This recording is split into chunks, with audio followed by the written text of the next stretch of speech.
ಇದೆಲ್ಲವನ್ನ ವಾಚಾಮಗೋಚರವಾಗಿ ಖಂಡಿಸಿದ ಯತ್ನಾಳ್ ಅವರನ್ನ ಪಕ್ಷದಿಂದ ಹೊರಗಿಡುವ ನಿರ್ಧಾರಕ್ಕೆ ಬಂದಿದೆ ಬಿಜೆಪಿ.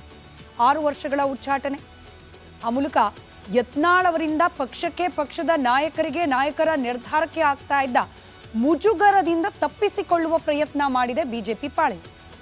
ಆದರೆ ಉಚ್ಚಾಟನೆ ಮಾಡಿದ್ದೇ ಬಂತು, ಯತ್ನಾಳ್ ಅವರ ಬಾಯಿಗೆ ಮತ್ತಷ್ಟು ಲಗಾಮಿಲ್ಲದಂತಾಯ್ತಾ ಅಂತ ಹೇಳಿ. ಉಚ್ಚಾಟನೆ ಆದ ನಂತರವೂ ಕೂಡ ವಿಜಯೇಂದ್ರ ಹಾಗೆ ಯಡಿಯೂರಪ್ಪನವರ ವಿರುದ್ಧ ತಮ್ಮ ವಾಕ್ಪ್ರಹಾರವನ್ನ ಮುಂದುವರೆಸಿದ್ದಾರೆ ಯತ್ನಾಳ್. ಯಡಿಯೂರಪ್ಪ ಹಾಗೆ ಅವರ ಪುತ್ರನ ವಿರುದ್ಧದ ಕೆಂಡಕಾರೋ ತಮ್ಮ ಚಾಳಿಯನ್ನ ನಿಲ್ಲಿಸ್ತಿಲ್ಲ ಯತ್ನಾಳ್ ಅವರು. ಇವತ್ತು ಒಂದು ಹೆಜ್ಜೆ ಮುಂದೆ ಹೋಗಿ ಹಬ್ಬದ ದಿನವೇ ಅಪ್ಪ ಮಕ್ಕಳನ್ನ ಕೌರವರು ಅಂತ ಕರೆದಿದ್ದಾರೆ ಯತ್ನಾಳ್. ಬಿಜೆಪಿ ಪಾಳೆಯ ಕೌರವರ ಕೈಯಲ್ಲಿ ಆಡಳಿತವನ್ನ ಕೊಡೋದು ಸರಿಯಲ್ಲ, ಪಾಂಡವರ ಕೈಯಲ್ಲೇನೆ ಅಧಿಕಾರ ಇರಬೇಕು, ಆಗ ಮಾತ್ರ ಪಕ್ಷಕ್ಕೆ ಒಳಿತಾಗ್ಲಿಕ್ಕೆ ಸಾಧ್ಯ ಅಂತ ಹೇಳೋ ಮೂಲಕ ಮತ್ತೊಮ್ಮೆ BS ಯಡಿಯೂರಪ್ಪನವರ ವಿರುದ್ಧ ಕೆಂಡಕಾರಿದ್ದಾರೆ. ಯಾಕೆ ನಿಂತಿಲ್ಲ, ಪಕ್ಷ ತಮ್ಮನ್ನ ಉಚ್ಚಾಟನೆ ಮಾಡ್ತು, ಮುಂದೇನು ಅನ್ನೋ ಪ್ರಶ್ನೆಗೂ ಕೂಡ ಉತ್ತರ ಕೊಡೋ ಪ್ರಯತ್ನ ಮಾಡಿದ್ದಾರೆ ಯತ್ನಾಳ್. ಯುಗಾದಿ ಹಬ್ಬದ ದಿನ, ವಿಜಯದಶಮಿ ದಿನದ ಹೊತ್ತಿಗೆ ಹೊಸ ಪಕ್ಷ ಕಟ್ಟೋ ಬಗ್ಗೆ ಸುಳಿವನ್ನ ಬಿಟ್ಕೊಟ್ಟಿದ್ದಾರೆ. ಯತ್ನಾಳ್ ಅವರ ಸುತ್ತ ಇವತ್ತಾದ ಬೆಳವಣಿಗೆಗಳ ಒಂದು ಡೀಟೇಲ್ಡ್ ವರದಿ ನಿಮ್ಮ ಮುಂದೆ.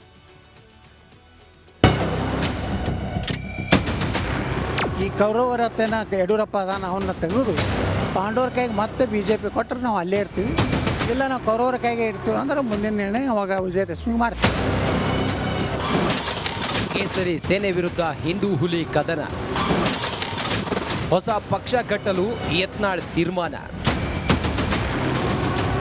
ಬಿಜೆಪಿಯಿಂದ ಉಚ್ಚಾಟಿತರಾದ ಬಸನಗೌಡ ಪಾಟೀಲ್ ಯತ್ನಾಳ್ಗೆ ಯುಗಾದಿಯಲ್ಲಿ ಬರೀ ಕಹಿಯೇ ಎದುರಾಗಿತ್ತು.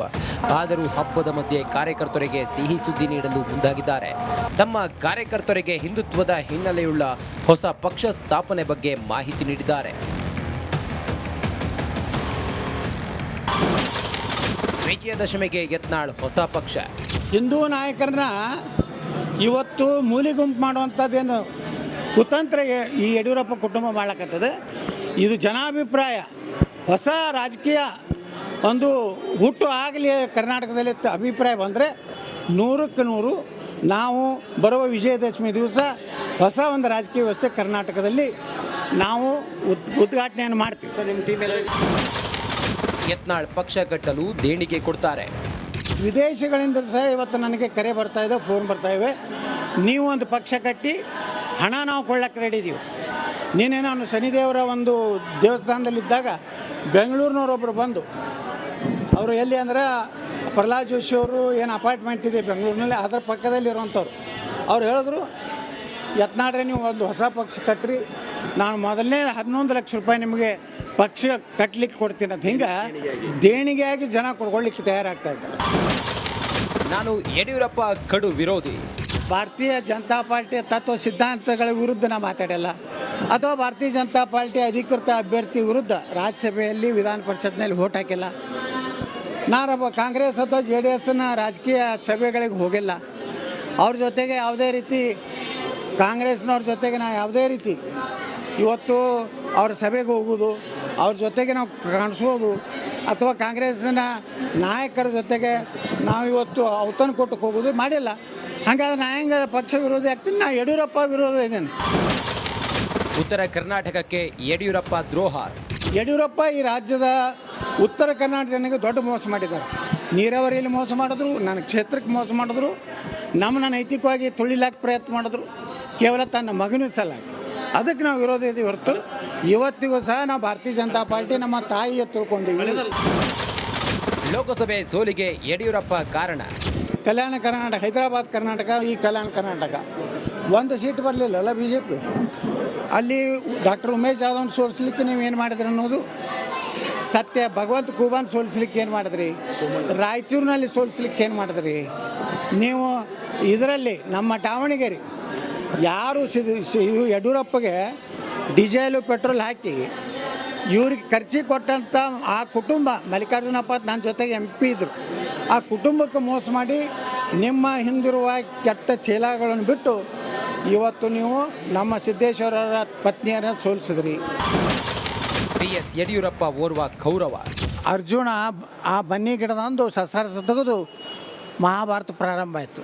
ಅಲ್ಲಿವರೆಗೆ ಅದನ್ನು ಆ ಮಹಾಭಾರತ ಆಗಿ ಅಲ್ಲಿಂದ ಏನು ಪಾಂಡವರು ಗೆದ್ದರು. ಅಷ್ಟರೊಳಗೆ ಈ ಕೌರವರ ಹತ್ತೇನ ಯಡಿಯೂರಪ್ಪ ಅದಾನ ಅವನ್ನ ತೆಗೆದು ಪಾಂಡವರ ಕೈಗೆ ಮತ್ತೆ BJP ಕೊಟ್ಟರೆ ನಾವು ಅಲ್ಲೇ ಇರ್ತೀವಿ, ಇಲ್ಲ ನಾವು ಕೌರವರ ಕೈಗೆ ಇರ್ತೀವಿ ಅಂದ್ರೆ ಮುಂದಿನ ನಿರ್ಣಯ ಅವಾಗ ವಿಜಯದಶಮಿ ಮಾಡ್ತೀವಿ. ಬಿಜೆಪಿಗರಂತೂ ಯತ್ನಾಳ್ ಪಕ್ಷ ಕಟ್ಟಿದ್ರೆ ಡೋಂಟ್ ಕೇರ್ ಎನ್ನುತ್ತಿದ್ದಾರೆ. ಒಂದ್ ವೇಳೆ ಹಿಂದುತ್ವದ ಬುನಾದಿಯಲ್ಲೇ ಪಕ್ಷ ಕಟ್ಟಿದ್ರೆ ಬಿಜೆಪಿಗೆ ಹೊಡೆತ ಬೀಳೋದಂತೂ ಪಕ್ಕ. ಸುನಿಲ್, ರಿಪಬ್ಲಿಕ್ ಕನ್ನಡ, ವಿಜಯಪುರ. ಯತ್ನಾಳ್ ಅವ್ರದ್ದು ಪಕ್ಷದ ಒಳಗಿದ್ದಾಗಲೂ ಒಂದೇ ಮಾತು, ಹೊರಗೆ ಬಂದ ಮೇಲೂ ಒಂದೇ ಮಾತು. ನಾನು ಪಕ್ಷದ ವಿರೋಧಿ ಅಲ್ಲ, ಪಕ್ಷದ ಸಿದ್ಧಾಂತದ ವಿರೋಧಿ ಅಲ್ಲ, ಯಡಿಯೂರಪ್ಪನವರ ವಿರೋಧಿ.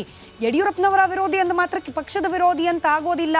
Yediyurappa is equal to BJP ಪಕ್ಷ ಅಲ್ಲ. ಇದೇ ಮಾತನ್ನು ಇವತ್ತು ಕೂಡ ಮುಂದುವರಿಸಿದ್ದಾರೆ. ಕೇವಲ ಇಷ್ಟು ಮಾತ್ರ ಅಲ್ಲ, ಇವತ್ತಂತೂ ನೇರವಾಗಿ ಯಡಿಯೂರಪ್ಪನವರಿಗೆ ಸಿದ್ದರಾಮಯ್ಯನವರ ಜೊತೆ ಹೊಂದಾಣಿಕೆ ಇದೆ. ಹಾಗೆ DK ಶಿವಕುಮಾರ್ ಅವರು, ವಿಜಯೇಂದ್ರ ಅವರು ಬಿಸ್ನೆಸ್ ಪಾರ್ಟ್ನರ್ಸ್ ಅನ್ನೋ ಮಟ್ಟಿಗೆ ಮಾತನಾಡಿದ್ದಾರೆ. ನೋಡಿ, ಹಿಂದೆಲ್ಲ ಯಾವಾಗೆಲ್ಲ BJPಯ ನಾಯಕರು ತಮ್ಮ ಪಕ್ಷದ ನಿರ್ಧಾರದ ವಿರುದ್ಧ ಮುನಿಸ್ಕೊಂಡು ಆಚೆ ಬಂದಿದ್ದಾರೆ ಅಥವಾ ಪಕ್ಷವೇ ಅವರನ್ನು ಆಚೆಗಿಟ್ಟಿದೆ, ಆಗ್ಲೆಲ್ಲ ಅವರ ಮುಂದಿದ್ದ ಮುಂದಿನ ಆಯ್ಕೆ ಅಂತಂದ್ರೆ ಹೊಸ ಪಕ್ಷ ಕಟ್ಟೋದು. ಯಡಿಯೂರಪ್ಪನವರ ಆದಿಯಾಗಿ ಎಲ್ಲರೂ ಮಾಡಿದ್ದೇನೆ. ಈಗ ಯತ್ನಾಳ್ ಅವರು ಕೂಡ ಇದೇ ಹೇಳ್ತಿದ್ದಾರೆ.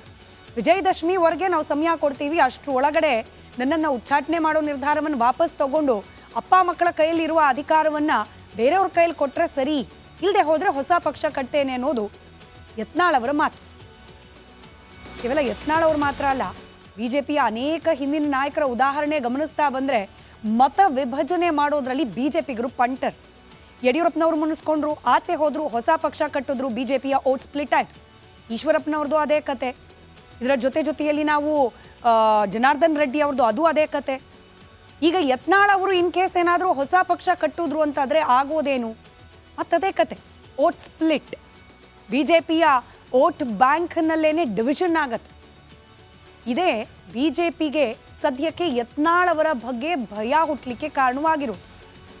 ಯತ್ನಾಳ್ ಅವರು ಇನ್ ಕೇಸ್ ಏನಾದರೂ ಹಿಂದುತ್ವದ ಆಧಾರದ ಮೇಲೆ, ಅದರ ಅಜೆಂಡಾದ ಆಧಾರದ ಮೇಲೆ ಪಕ್ಷ ಕಟ್ಟೋಕೆ ಮುಂದಾದರೆ ಜಾತಿಗೆ ಅತೀತವಾಗಿ ಸಾಲಿಡ್ ಹಿಂದೂ ಮತಗಳು ಅಂತ ಹೇಳಿ ಏನು ಬೀಳ್ತಾ ಇತ್ತು BJPಗೆ, ಅದರಲ್ಲಿ ವಿಭಜನೆಯಾಗೋ ಸಾಧ್ಯತೆ ಇದೆ ಅಂತ ಹೇಳಿ.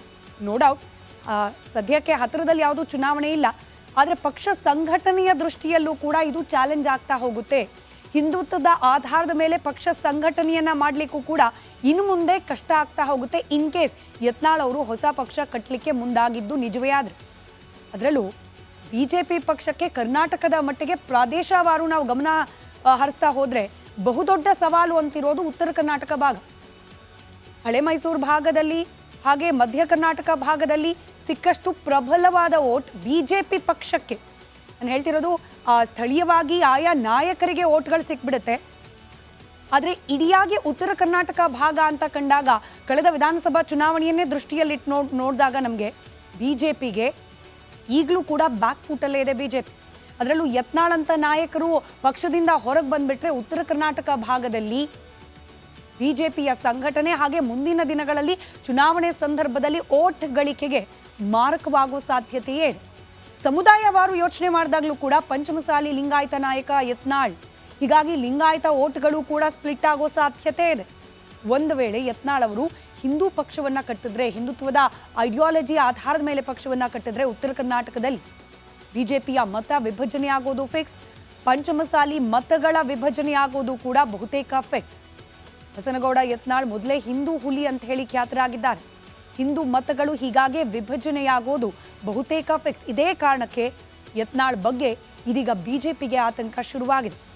ಯತ್ನಾಳ್ ನಡೆಯಿಂದ ಎಲ್ಲ ಇಬ್ಬರು ಜಗಳದಲ್ಲಿ ಮೂರನೇವರಿಗೆ ಲಾಭ ಅನ್ನೋ ರೀತಿಯಲ್ಲಿ ಕಾಂಗ್ರೆಸ್ ತನಗಾಗಬಲ್ಲ ಲಾಭದ ಬಗ್ಗೆ ಚಿಂತಿಸಿ ಖುಷಿ ಪಡ್ತಾ ಇದೆ.